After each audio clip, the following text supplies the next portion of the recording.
Back to basics, how and why we defend our suffering. First, it's important to understand why we're even mentally, emotionally suffering to begin with. So to lay out an example of how it starts, let's say there's a father who's hurt and sadness repressed, who has a daughter. She's 3 or 4 and is just starting to believe things about herself. Things due to her dad's habitual hurt and sadness induced rage fits, like, I've done something wrong. Not to mention due to his disconnection from himself and everyone around him, he doesn't want to be with me. So here she is believing I've done something wrong and he doesn't want to be with me, and starting to form an identity out of those two beliefs. So there's the mental part of mental emotional suffering, right? Believing our thoughts and mistaking them for who we are. Now, what's the emotional part? Every time her dad burst into a rage or was emotionally absent, which was pretty much all the time due to his emotional repression, what she didn't realize on a conscious level was that she was angry about that. She was angry, but she couldn't express it because it wasn't safe to around her dad. So in order to stay safe and maybe get his love, she repressed it and pushed it down into her body and out of sight. Now, this is a key piece. That buried, repressed, unconscious anger that she doesn't know about in her body is what keeps the beliefs, I did something wrong and he doesn't want to be with me, feeling true in her experience. It reinforces her identity and thus her suffering.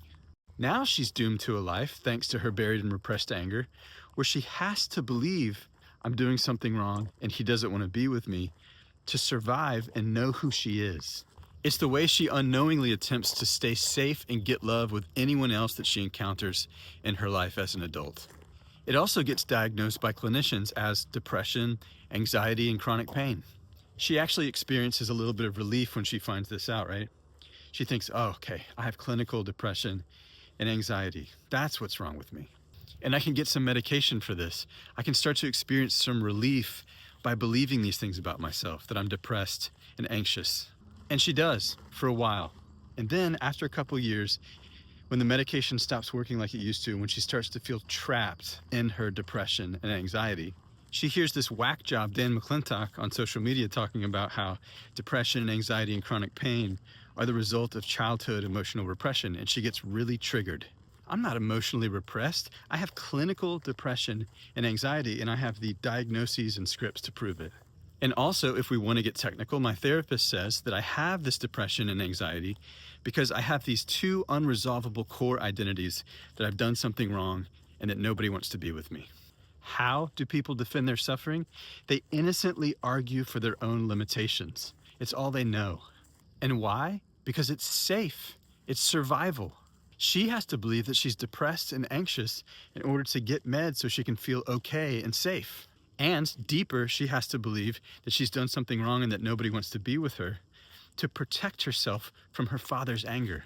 So it seems. But what's really happening is she has to believe all of these things about herself so she doesn't have to acknowledge, access, feel, or express her buried childhood anger, which, if acknowledged, accessed, felt, and expressed, would resolve her suffering and dissolve the need to believe any of it.